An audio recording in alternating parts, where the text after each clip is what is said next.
A ver, ¿cómo es que dice la canción? No se puede corregir a la naturaleza. Palo que nace doblado. Ajá, ya usted sabe. El chavismo hostiga e intimida a los familiares de los presos políticos que están en vigilia, miserables. Si eso es lo que ellos denominan una etapa de reconciliación, que no quede duda que después habrá que pasarle factura, y con 27 años de intereses, ¿no? Es por ello que uno no puede sino anhelar la libertad cuando antes, y en ese sentido, el presidente Donald Trump ha reposteado un mensaje en su cuenta de Truth Social directamente asociado a esto, a la libertad, no solo la nuestra, sino de dos países que la necesitan desesperadamente también, y ya les cuento. El Vaticano recién confirma que intentó un acuerdo con Nicolás Maduro para su exilio de Venezuela, pero Maduro no quiso, prefirió irse a bailar a Brooklyn, a unos cuantos grados bajo cero. También existe información que no solo los 32 cubanos que protegían a Maduro se fueron al plan vacacional Hugo Chávez, sino que además habían rusos e iraníes en ese grupete. Y el bolsa de Pedro Sánchez en España hablando de lo peligroso que pasó en Caracas. Ay, España no se merece tampoco. Y tras la caída de Maduro, ¿qué pasará con el oro de Venezuela depositado en Inglaterra o del que ya hablamos, en Suiza? Ya les cuento. ¿Y puede Cuba sobrevivir sin el petróleo de Venezuela? De todo esto y más hablamos el día de hoy, lunes 19 de enero de 2026. Augusto Navarro en su espacio, que se llama Apolítico. Comenzamos. Estos tipos del chavismo no cogen escarmiento, brother. Se acaban de cepillar a unos cuantos y siguen tirándosela de malotes en contra de la gente indefensa. Y es que, si nos detenemos a pensarlo en frío, es como un desafío excesivo para el chavismo reciclado que actúen como personas civilizadas en este periodo de control de daño y no como los animales salvajes que son. La Policía Nacional Bolivariana ha destacado a decenas de agentes antidisturbios frente a varias cárceles donde están recluidos los presos políticos para hostigar e intimidar a los familiares y activistas que se mantienen en vigilia desde hace aproximadamente 11 o 12 días. Los esbirros chavistas aparecieron en la tarde del sábado también y este domingo que acaba de pasar y seguían desplegados entre los penales y los familiares, incluso a un par de metros en donde dormían varias mujeres acobijadas apenas por unas mantas. Tanto en el Helicoide, la cárcel de la policía política, como en la sede caraqueña en Boleíta de la Dirección de Contrainteligencia Militar, el DGCIM, en manos hoy, por cierto, del mayor general Gustavo González López, el nuevo hombre fuerte, que son bastante débiles, ya sabemos, de la cachorra del imperio, Delcy Rodríguez, estos policías intentaron amedrentar a todos los presentes. En buena parte de los centros de reclusión, que por cierto son más de 70, donde la revolución bolivariana mantiene entre rejas a unos 700, 800, incluso hasta más personas inocentes, se han instalado vigilias por su libertad. El único gesto de desafío hasta ahora contra las nuevas autoridades dentro de la sociedad venezolana. Pero los grupos que desde hace 10 días no dejan de gritar libertad, cantar el himno o rezar por sus seres queridos, recibieron también el apoyo del sábado en la noche de universitarios de la Universidad Central de Venezuela, que han decidido elevar su voz en medio del pánico nacional que se respira en nuestro país. Los estudiantes aguantaron toda la noche y prosiguieron también el domingo su presencia activa.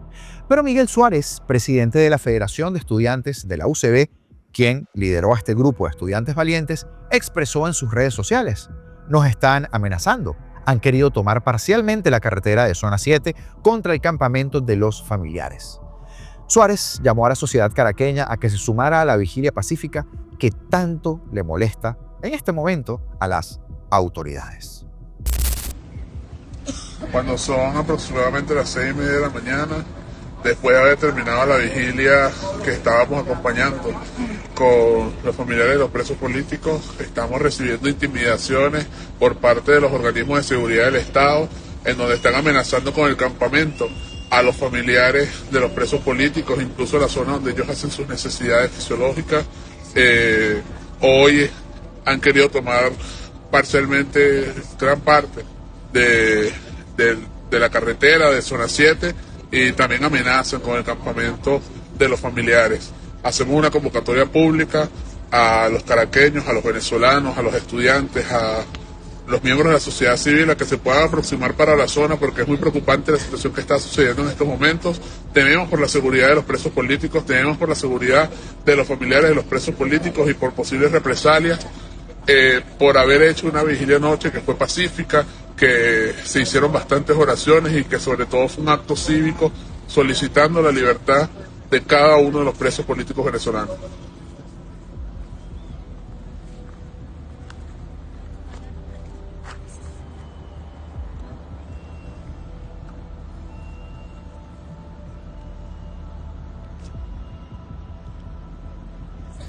Te indigna, ¿verdad? Pero mira ahora esto. Mientras cientos de presos políticos continúan en las cárceles del régimen, los corruptos de PDVSA son los que están saliendo. Y denle las gracias a Delcy, la moderada.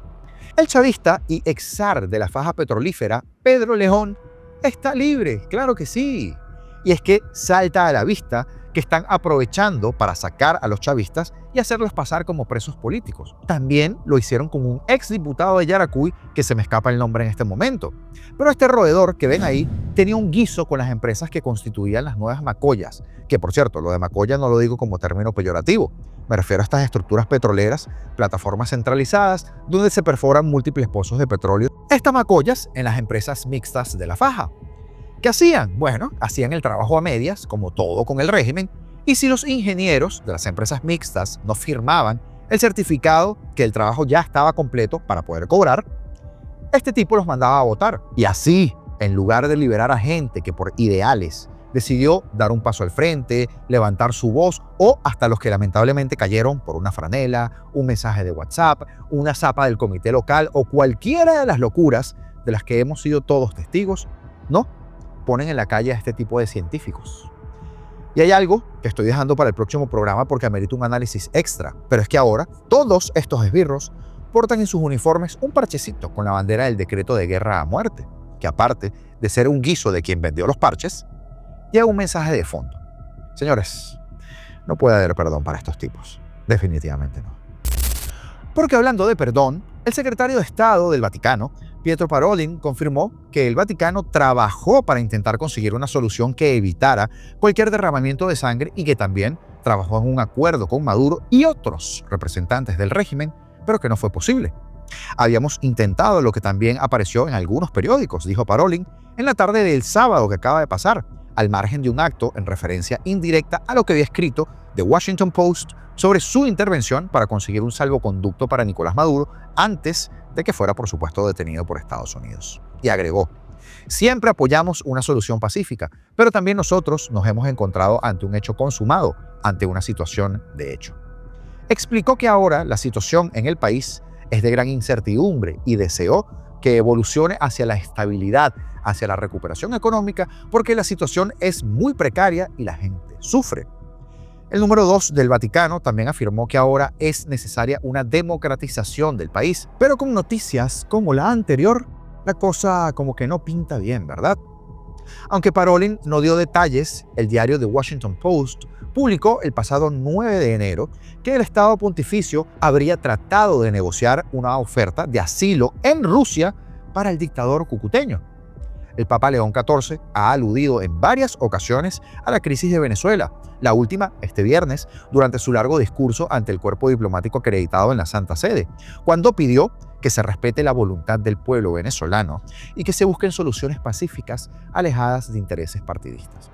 El problema es que los deseos no preñan y toca que llegue alguien que diga: hasta aquí te trajo el río, pajarito, como lo hicieron finalmente con uno de los 1.400 terroristas que tiene documentados el chavismo. Lo hizo Trump.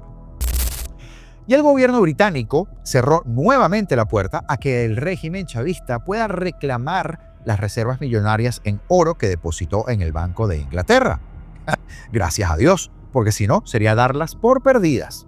Un caso que detonó una larga batalla judicial entre los bancos centrales de Reino Unido y de Venezuela, pero que ahora se reaviva porque tenemos al frente del país a una contrabandista de oro. Imagínense ustedes. Les cuento sobre esto. En el Parlamento británico, la ministra de Exteriores, Yvette Cooper, explicó que los sucesivos gobiernos no han reconocido el régimen venezolano, base sobre la cual el Banco de Inglaterra, independiente, tomó su decisión. Escuchen estas palabras. La política del Reino Unido respecto a Venezuela ha sido desde hace tiempo presionar por una transición pacífica del régimen autoritario hacia una democracia que refleje la voluntad del pueblo venezolano, mantenga la seguridad en la región y esté en línea con el derecho internacional. Esa sigue siendo nuestra posición y nuestra firme convicción sobre lo que debe suceder ahora en Venezuela.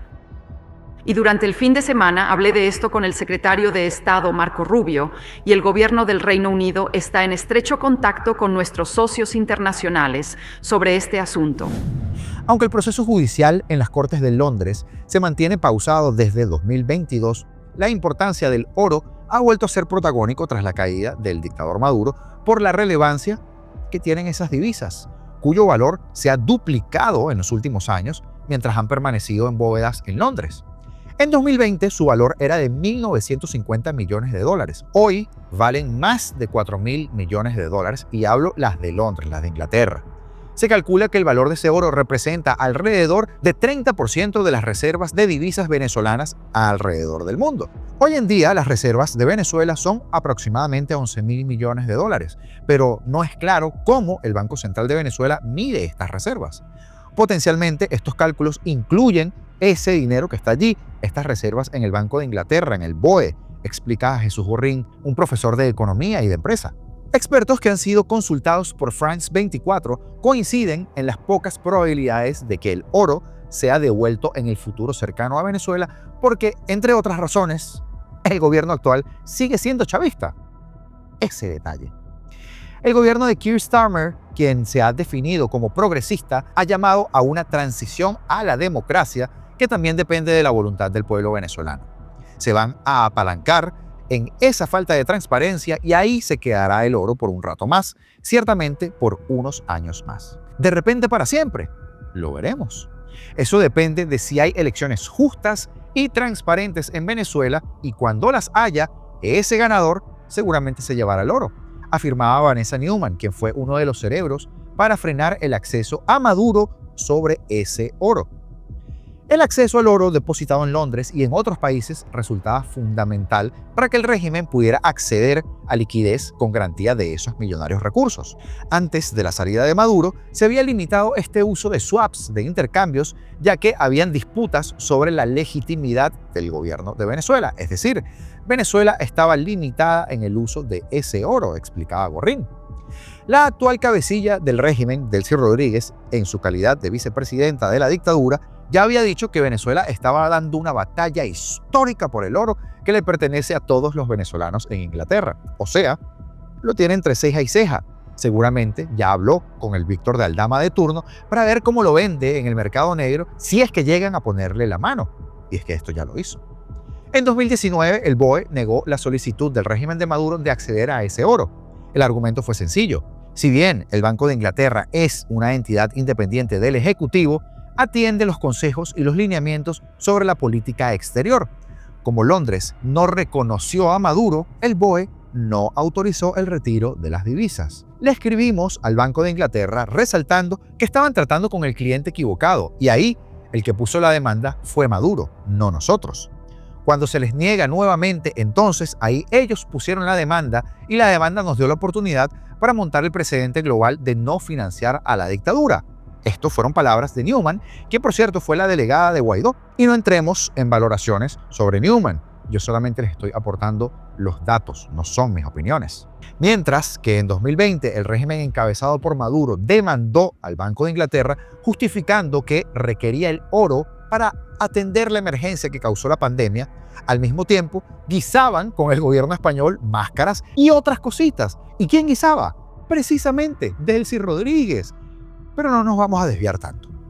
Contrariando la versión oficial del régimen de Maduro, los delegados de Guaidó resaltaron que esos millonarios recursos tenían un destino diferente. Afortunadamente, no fueron a Maduro ni tampoco a Guaidó. ¿Por qué sucedió lo que sucedió? Por cleptocracia.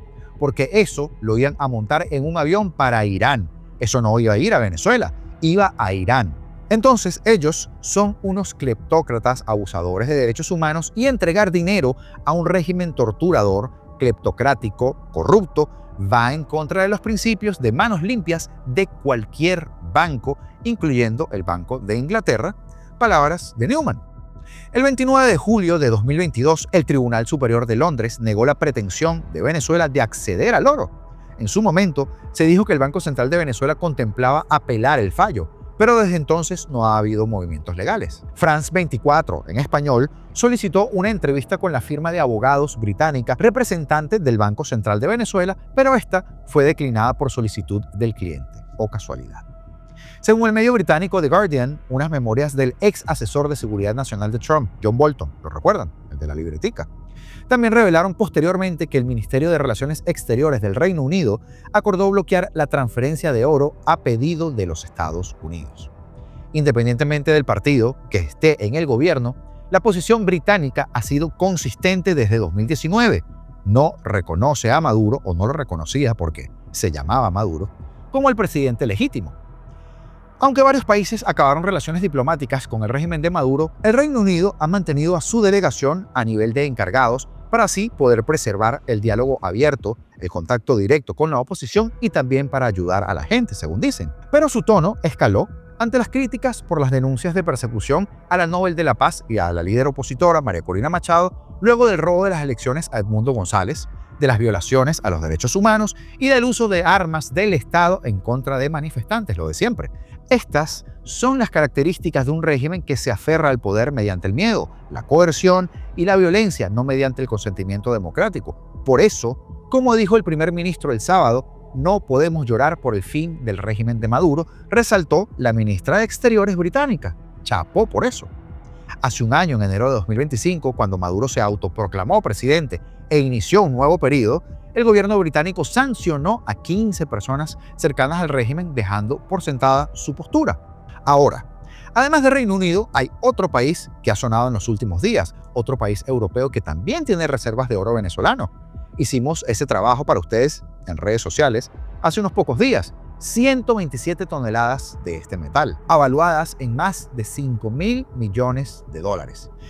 Y antes de que salte otro a intentar corregirme, más de 5.000 millones puede ser por $1 o por 5 veces la cifra.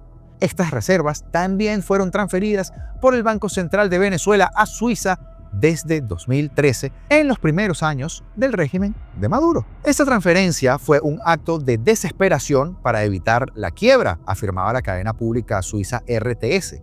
En medio de la conmoción global y tras la captura del dictador venezolano recientemente, el gobierno suizo entonces anunció la congelación de los activos de Maduro y de sus socios en ese país, aunque no se han revelado hasta hoy mayores detalles. Representa potencialmente una parte significativa del presupuesto gubernamental y porque, al ser una parte importante de las reservas, también implica acceso a divisas internacionales por parte del Banco Central de Venezuela. En momentos tradicionales también sería importante para mantener el valor del bolívar, pero hoy en día la economía se ha vuelto una economía donde las transacciones se hacen basadas en el costo de moneda extranjera y donde el oro terminaría en las cuentas de Delcy en Qatar y no en la línea 7 del metro de Caracas. La muerte de 32 militares cubanos que protegían al dictador Nicolás Maduro en Venezuela y cuyos funerales se llevaron a cabo la semana pasada en La Habana confirmaron el estrecho vínculo entre los opresores de los cuerpos de seguridad del régimen venezolano y el régimen cubano, a pesar de que por años Maduro, el madurismo y el chavismo lo habían negado. Y no solo ellos, también los cubanos lo habían negado, típico de estos engendros revolucionarios. Si usted ya vio este video, nunca lo olvide. Y si no lo ha visto, disfrútelo. Hablemos de los cubanos. El Departamento de Estado estima que hay miles de militares cubanos ayudando a sus Fuerzas Armadas a reprimir a los opositores y además están en su primer anillo de seguridad, que su primer anillo de seguridad es cubano. Esa fábula de que en Venezuela hay miles de militares cubanos es mentira. Con Cuba nosotros tenemos con muchos países acuerdos de cooperación, y en Venezuela y en Cuba se entrenan militares cubanos, militares venezolanos. Pero Venezuela la defienden los militares venezolanos por miles y miles y miles. Así que es falso esa cifra, totalmente falsa. Entonces aquí en el territorio venezolano no hay militares cubanos. En el territorio venezolano hay 40.000 médicos cubanos. Lo que sí hay es médicos. No, yo no estoy hablando de la parte social. Beisbolistas, sí, deportistas, entrenadores de béisbol, de fútbol. Eso sí hay bastante. Bailarines, bailarinas, actores de teatro, artistas. Eso es lo que hay aquí. Militares no hay. Usted me está diciendo que en el territorio venezolano no hay militares cubanos. Tú me estás hablando de 40.000 militares. No. Falso. ¿Y su anillo de seguridad? Mi anillo de seguridad son estos muchachos formados en la Fuerza Armada Nacional Bolivariana. Y no hay profesionales cubanos. venezolanos. No hay cubanos en su primer anillo de seguridad. Mi anillo de seguridad es de venezolano. ¿Y por qué traigo esto a colación? Porque en el programa La Tarde de NTN 24 habló Antonio Rivero, general del Ejército de Venezuela en retiro, quien además se mantiene en el exilio, y analizó el difícil momento que atraviesan las Fuerzas Armadas venezolanas. Comentó que él ya tenía conocimiento de la presencia de militares o de escoltas cubanos de seguridad de Hugo Chávez desde el año 2002, después del 11 de abril. Desde allí se hizo común la presencia de un círculo, un anillo de seguridad presidencial cubano en Venezuela. Pero bueno, usted acaba de ver el video, ¿verdad?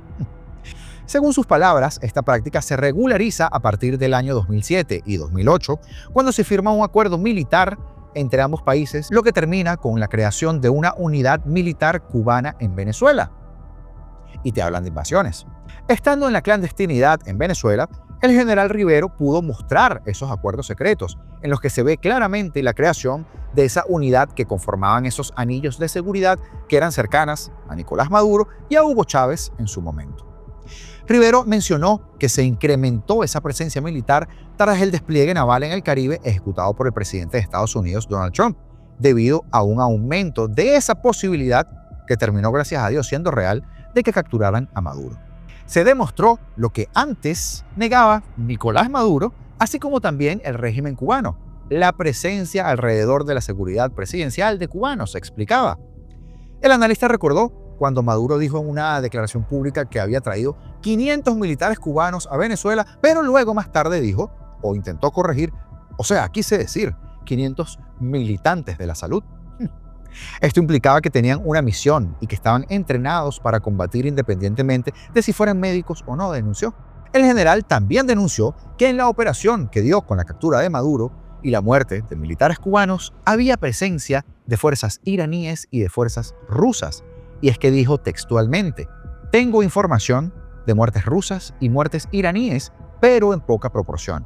Bueno, están tratando, sobre todo los rusos, de evitar que se demuestre que estaban en combate, detalló.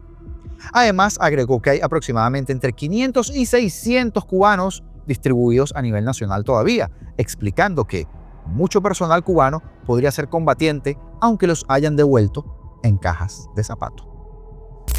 Y hay mensajes de mensajes. Y como siempre digo, las formas siempre cuentan. El presidente Donald Trump ha subido a su red social un curioso mensaje del columnista del Washington Post, Mark Thiessen, que si usted se pone a verlo, del lado de Mark, podría ser toda una predicción, un statement esperanzador o un deseo, pero que por supuesto no excluye de la ecuación que eso esté basado en información que él maneje. Pero el endorsement de Trump, la aprobación directa del mismo presidente, lo convierte en toda una declaración de principios. Escuche el fragmento. E imagina la transformación que habrá tenido lugar bajo Donald Trump si esto sucede. Siria, el régimen de Bashar al-Assad, desaparecido. Hezbollah, eliminado. Hamas destruido. Irán, un país libre y democrático. Y luego, expandámonos más allá de Oriente Medio. Venezuela, un aliado estadounidense bastante democrático que está colaborando con nosotros para reducir el precio del petróleo y todo lo demás. Y creo que ahora que el petróleo venezolano ha salido a relucir, te apuesto que durante el mandato de Donald Trump, para cuando termine su mandato, Cuba será un país libre. ¿Te lo imaginas? Eso sería una transformación democrática del mundo que no se ha visto desde Ronald Reagan y las revoluciones de 1989. Y podría suceder bajo la administración de Trump. Voy a predecir en tu programa. Y puedes reproducirlo si tengo razón y también si me equivoco, que Donald Trump, antes de dejar el cargo, visitará un Irán libre, una Habana libre y un Caracas libre, y será recibido como un héroe en cada una de esas capitales. Y de esta manera es precisamente como se deja un legado para un periodo de 1000 años. Exactamente. Como un gran estadista y líder, y así te trata el mundo entero. Ya es visto de esa manera en Israel. Ya es visto así en muchas partes del mundo. Estoy de acuerdo contigo. ¿Y por qué no soñar todos con la liberación de Cuba, de Venezuela y de Irán? Eso sí que sería un legado, ¿verdad? Entonces, hablemos ahora de Cuba, porque la isla necesita aproximadamente 100.000 barriles de petróleo al día para poder mantener sus luces encendidas y para que sus autobuses, trenes y fábricas sigan funcionando.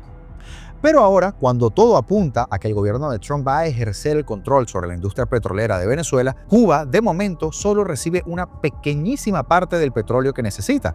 Una escasez que, según advierten los expertos, es cada vez más probable que desencadene en una crisis humanitaria sin precedentes en el país.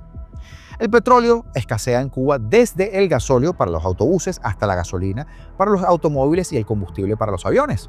Según expertos de energía y economistas que siguen de cerca la evolución de Cuba, la isla ya sufre prolongados apagones, pero podría llegar a una paralización total cuando se agoten las reservas, por lo que el país quedaría sumergido en la oscuridad y su economía colapsaría. Una emisora de radio y televisión del centro de Cuba, gestionada por el régimen, anunció el martes que llevaba varios días sin emitir porque se había quedado sin gasóleo para el funcionamiento de sus instalaciones, sin electricidad.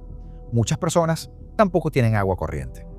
Y es que hace más de 20 años, cuando Chávez, el maligno, llegó a un acuerdo con su aliado ideológico en ese entonces, Fidel Castro, para suministrar petróleo y ayudar a mantener a Cuba a flote, pero la cantidad de petróleo al día de hoy ha disminuido drásticamente a lo largo de los años.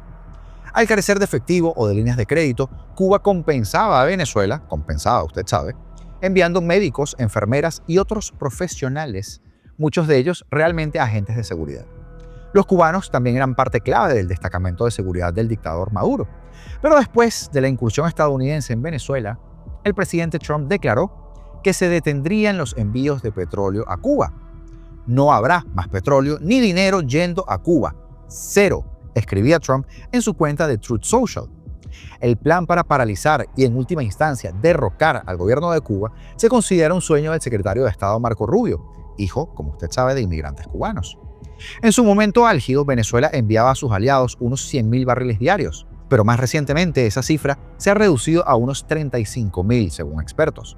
Si Cuba pierde eso, el impacto va a ser básicamente catastrófico, decía Jorge Piñón, ex ejecutivo petrolero que ahora es investigador del Instituto de Energía de la Universidad de Texas. La cadena de acontecimientos es que la economía cubana se derrumba literalmente. No hay alimentos en los mercados, los trenes no circulan y los autobuses tampoco. México habría entonces estado enviando unos 22.000 barriles diarios, pero esa cifra se redujo a 7.000 hacia finales de 2025. Este mes, por cierto, llegó un envío de México de 85.000 barriles. Otros países como Rusia, que en ocasiones han suministrado petróleo a Cuba, no han acudido al rescate. El gobierno cubano ha criticado duramente a Estados Unidos por bloquear los envíos de petróleo venezolano. De hecho, el ministro cubano de Asuntos Exteriores, Bruno Rodríguez, dijo que Cuba tiene derecho a importar petróleo sin injerencias. Y sí, derecho tiene. Lo que no tienen derecho es a robárselo, porque no lo pagan. El derecho y la justicia, según él, están de parte de Cuba, dijo el descarado en X. Estados Unidos se comporta como un hegemón criminal y descontrolado que amenaza la paz y la seguridad, no solo en Cuba y en este hemisferio, sino en el mundo entero, dice otro criminal que lleva parte de un régimen de más de 65 años reventando al pueblo cubano. Pero los cubanos ya están sintiendo la abrupta pérdida del crudo venezolano.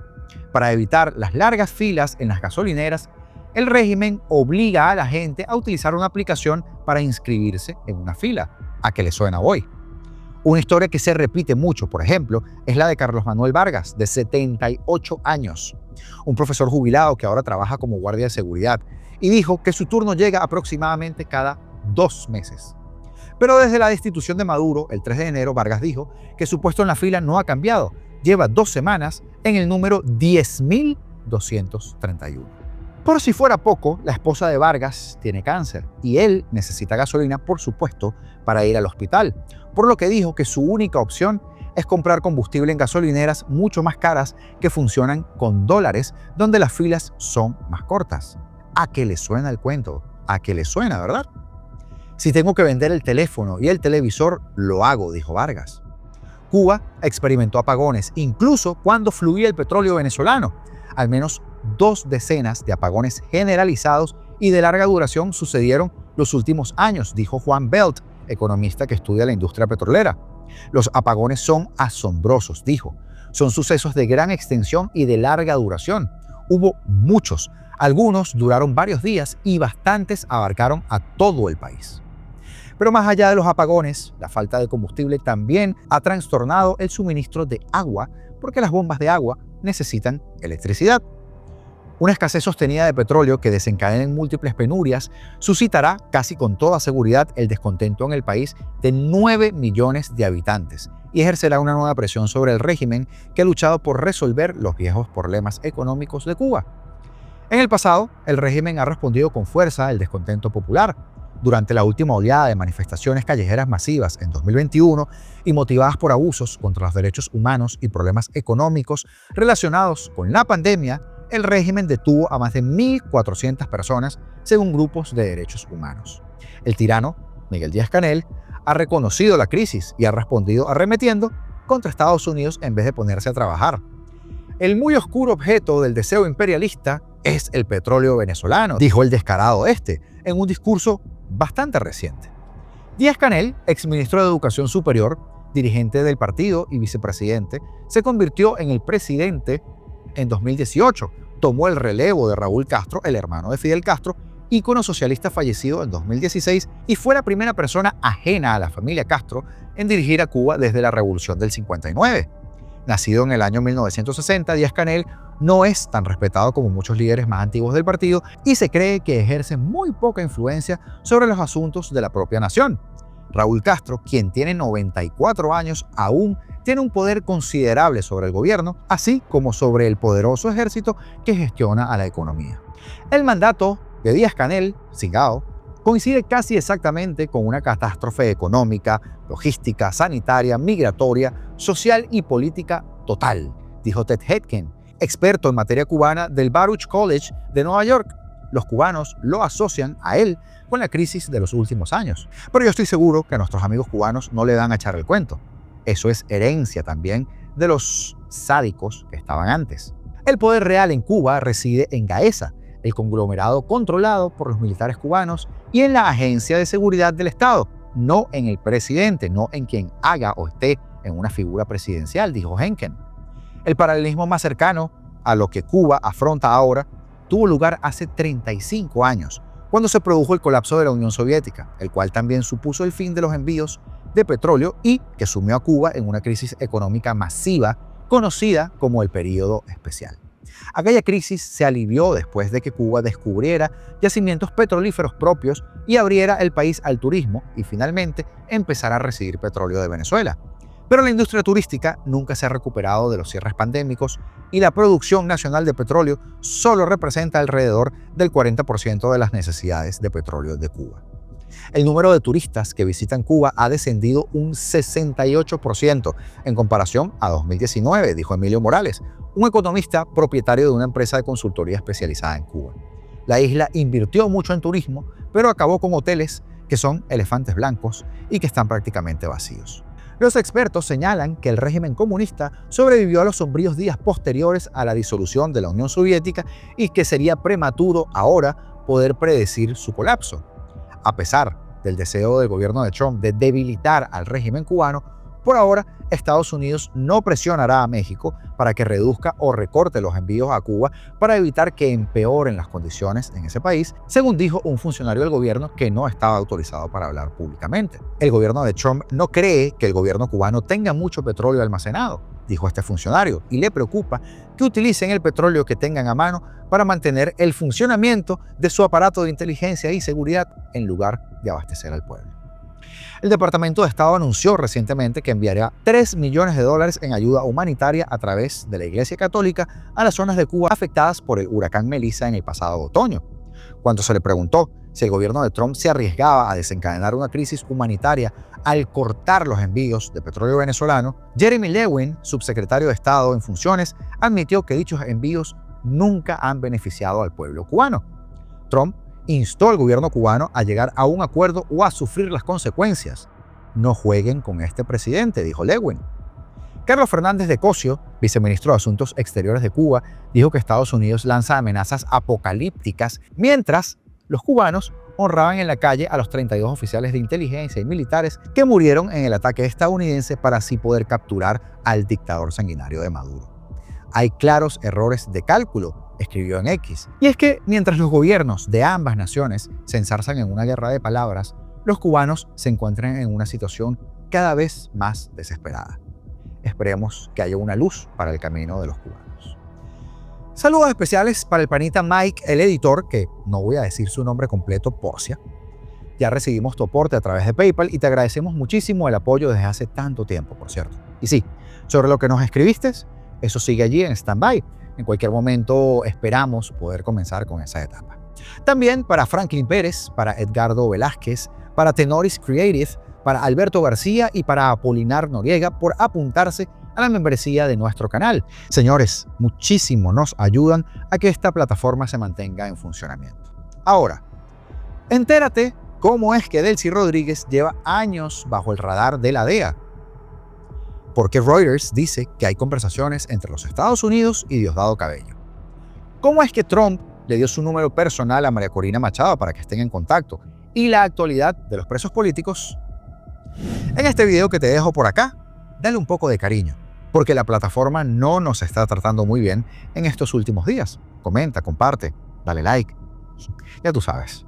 Señores, libertad o nada, porque seremos libres.